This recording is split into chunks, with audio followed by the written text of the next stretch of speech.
Today we're going to be talking about simplifying simple algebraic fractions. But the first thing we need to discuss is maybe what is an algebraic fraction. So as we can see, here are some examples of algebraic fractions.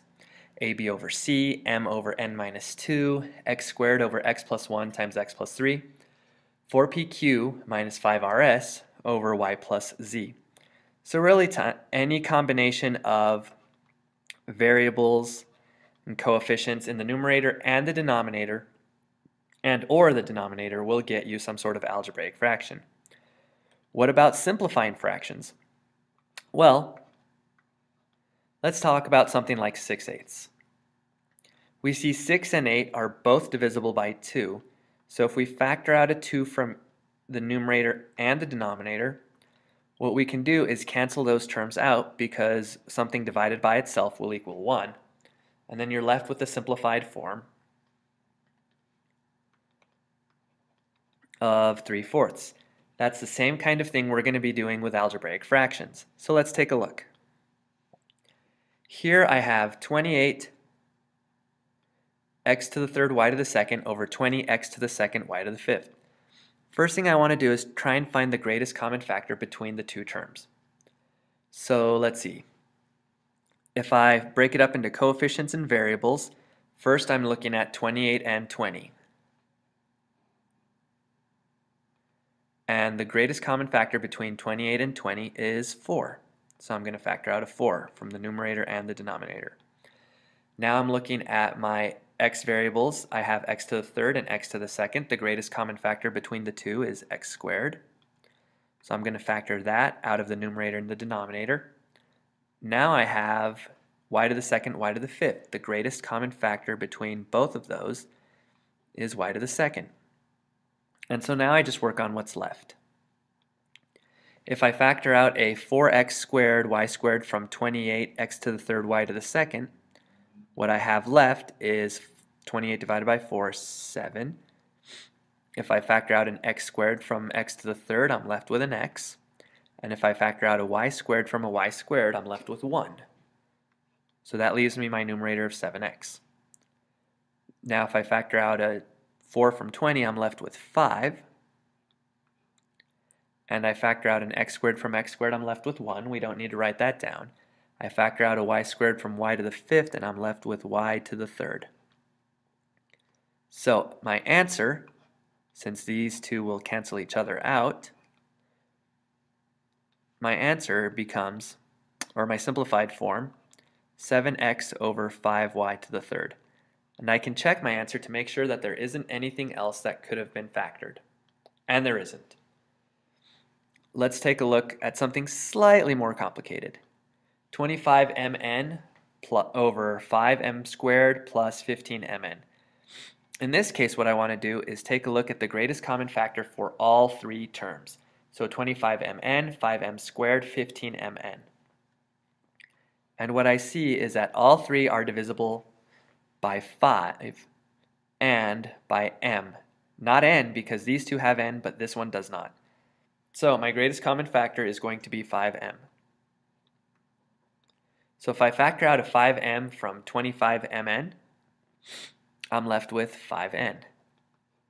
If I factor out a 5m from 5m squared, I'm left with m.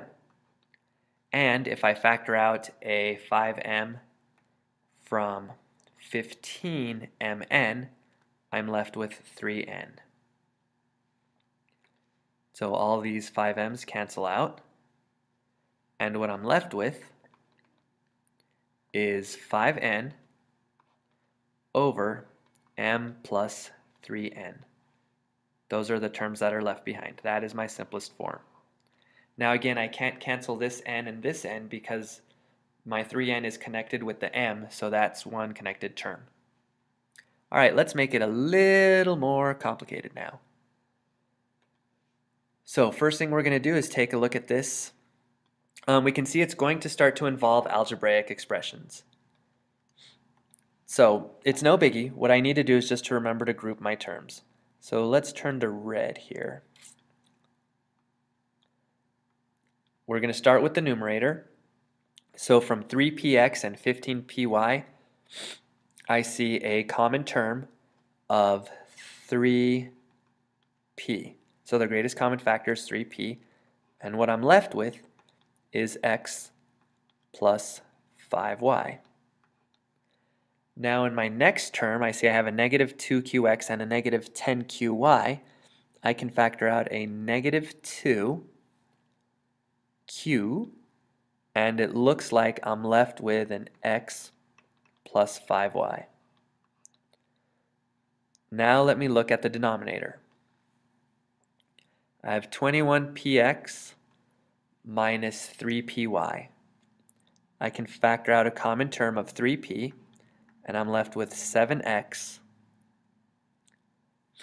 minus y. Now I look at this next term, I have a negative 14qx and a positive 2qy. What I want to do is try and get it to match up with 7x minus y. If I factor out a negative 2q, then what will be left is a negative 2q times what is going to be 14x, and that's going to be positive 7x. And then if I factor out a negative 2 from a positive 2qy, I'm left with minus y. So now what you can see is I'm going to take it one step further. If you remember the work that we did from factoring and expanding polynomials, we can see that I have 3p times x plus 5 minus 2q times x plus 5y. Did I say, okay, x plus 5y. So what that means is I can rewrite the numerator as 3p minus 2q times x plus 5y. Now let's take a look at the denominator. I have 3p times in parentheses 7x minus y, negative 2q times in parentheses 7x minus y. That means I can rewrite this as 3p minus 2q times 7x minus y. Now I can finally go ahead and start simplifying my terms, canceling out something common. I see I have a common term, 3p minus 2q, cancels out with 3p minus 2q, and what I'm left with is my answer, my simplified term of x plus 5y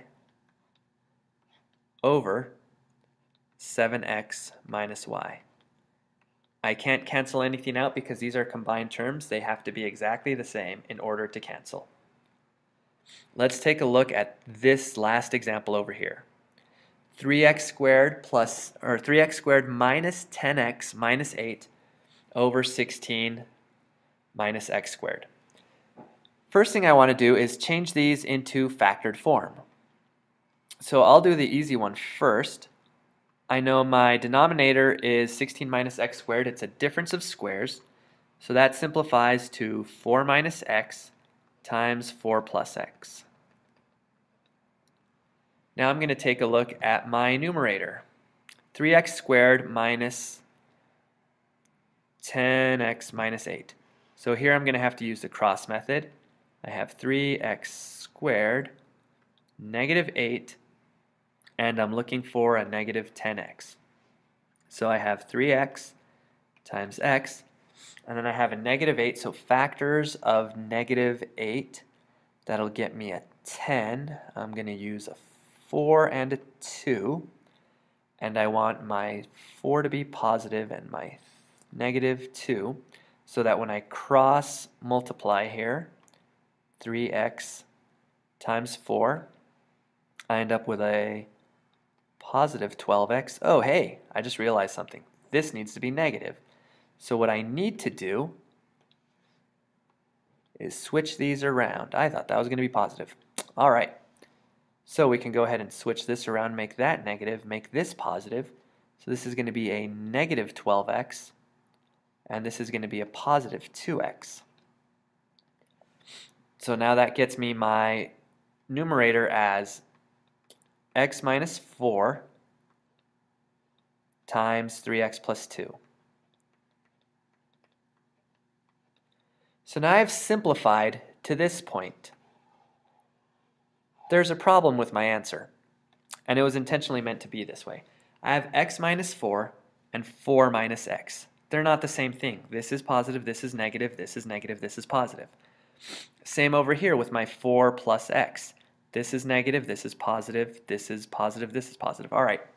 So what I have is a problem. These don't match up. I can't cancel anything out. However, here's what I can do. We're going to leave our numerator the same. So x minus 4 times 3x minus plus 2. What I can do is factor out a negative from my first term. So if I factor out a negative from 4 minus x, I'm changing that 4 and making it negative, and taking this x and making it positive.